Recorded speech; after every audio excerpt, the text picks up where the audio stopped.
नमस्कार। Odia horror story को आपण मानकु स्वागत।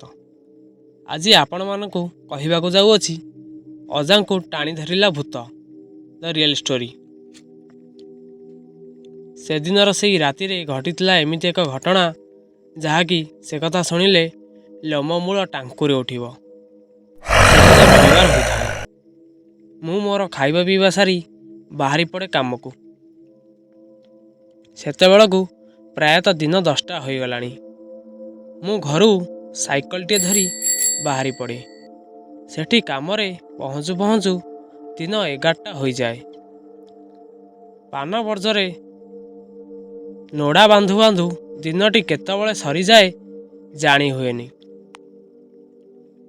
आउ मोर तो जो टिपाटिपी फोनटा खरा आलुअरे देखा जाएनी। मु टिके गछर छाईकी आसी देखे तो दिन गड़ी गड़ी संध्या हेबाकु बसिलाणी। मु मोर सेठो काम सारी घर को जीवाकु बाहरिली।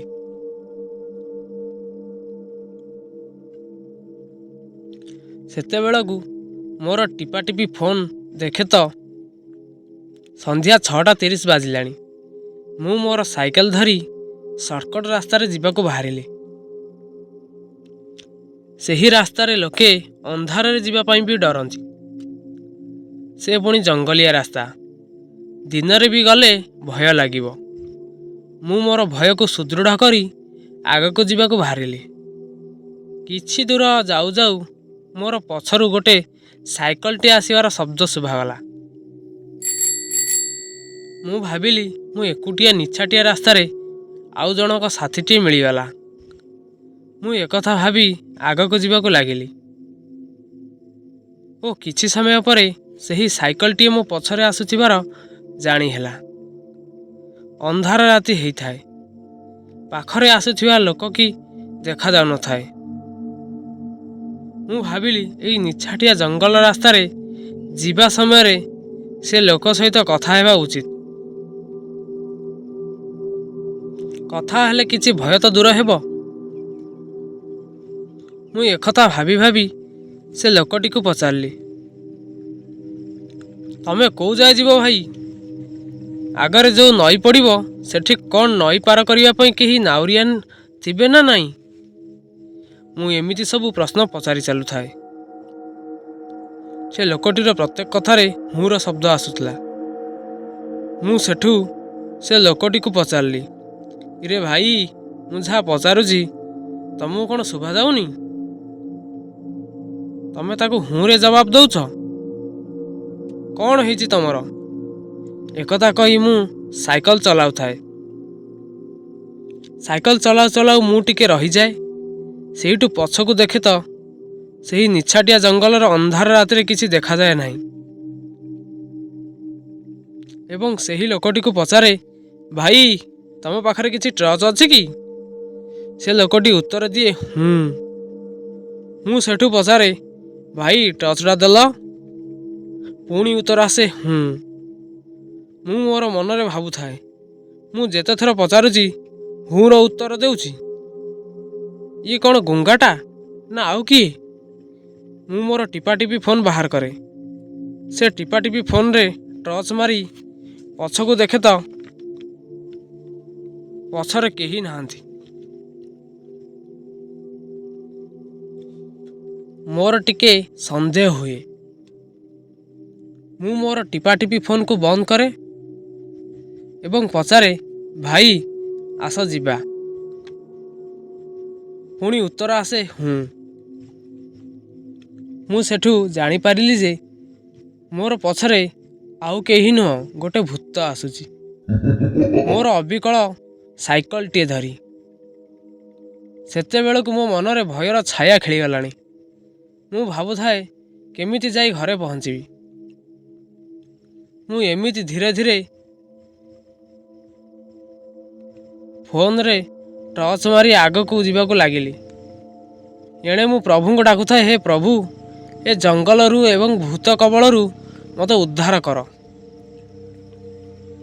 एमिति भाबी भाबी जाउ थाए। किछि दूर गला परे हठात साइकेल रे शब्द आसीबार बंद होईगला। मु सेतेबेलकु ଜଙ୍ଗଲର ଶେଷ ଭାଗରେ ପହଞ୍ଚି ଯାଇଥାଏ। ସେଠୁ ମୋର ଭୟ ଟିକେ ଦୂର ହୋଇଯାଇଥାଏ। ମୁଁ କ'ଣ ଜାଣିଥିଲି ଆଗକୁ ଏ ଘଟଣା ଘଟିବ? ହଠାତ୍ ନଈ ପାଖରୁ ଏକ ଶବ୍ଦ ଶୁଭାଗଲା, ଯେମିତିକି କେହି ଯେମିତି ମାଛ ଧରିବା ନିମନ୍ତେ ଜାଲ ପକାଉଛି। ମୋର ଆଉ ଟିକେ ମନରେ ସାହସର ସୁଅ ଛୁଟିଲା। ମୁଁ ଟିକେ ସାହସ କରି ଆଗକୁ ଯାଇ ଦେଖେ ତ ନଈ କୂଳରେ କେହି ଜଣେ ପାଣିକୁ ଚଳଚଳ କରି ପିଇବାରେ ଲାଗିଛି। ମୁଁ ତା ପାଖକୁ ଗଲି ଏବଂ ପଚାରିଲି, ଭାଇ, ମୋତେ ଟିକେ ନଈ ଆର ପାଖରେ ଛାଡ଼ିଦେବ? ମୁଁ ତାର ଦାମ ଦେବି। ମୁଁ ଏମିତି କହି ଚାଲୁଥାଏ, ହଠାତ୍ ସୁଲୁସୁଲିଆ ପବନଟିଏ ଦେଲା। ମୁଁ ମୋର ସାଇକେଲଟିଏ ରଖି ସେହି ନଈ କୂଳରେ ମୁହଁଟା ଟିକେ ଧୋଇଦିଏ। ସେତେବେଳକୁ ପଛରୁ କେହି ଜୋରସେ ଠେଲିଦିଏ। ମୁଁ ପାଣି ଭିତରକୁ ଅଜାରି ହେଇ ପଡ଼େ ଏବଂ ପାଣି ଭିତରୁ କେହି ଜଣେ ଟାଣିକି ଧରିଥାଏ। ମୁଁ ଅଧିକ ଛାଟିପିଟି ହେଉଥାଏ। ସେହି ପାଣି ଭିତରୁ କେମିତି ବାହାରିବି ଚିନ୍ତା କରୁଥାଏ। ନଈ କୂଳରେ ଗୋଟେ ଝିଅଟା ଛିଡ଼ା ହୋଇଥାଏ। ସେ କହୁଥାଏ, ମୋତେ ଏଇ ପାଣିରେ ବୁଡ଼େଇ ବୁଡ଼େଇ ମାରିଥିଲେ, ତେଣୁ ମୁଁ କାହାକୁ ବି ଛାଡ଼ିବିନି, ସମସ୍ତଙ୍କୁ ମାରିଦେବି। ମୁଁ ହଠାତ୍ ପାଖରେ ଥିବା ଡଙ୍ଗାର ମଙ୍ଗକୁ ଧରି ପକେଇଲି ଏବଂ ଡଙ୍ଗା ଉପରେ ଚଢ଼ିଗଲି।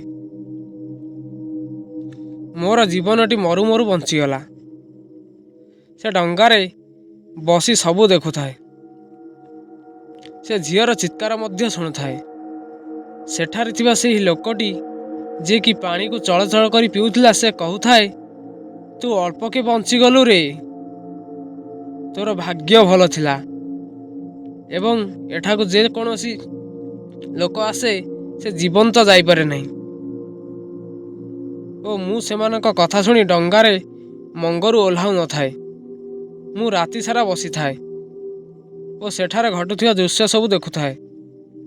ଯେମିତିକି ଜାଲ ଆପେ ଆପେ ପଡ଼ୁଛି। ମୁଁ ଭାବୁଥାଏ କେମିତି ସକାଳ ହେବ, ମୁଁ ଏଠାରୁ ବିଦାୟ ନେବି। ଭାବି ଭାବି ଭୋର ସକାଳ ହୋଇଯାଏ। ସେଇଠୁ ମୁଁ ଘରକୁ ଆସେ।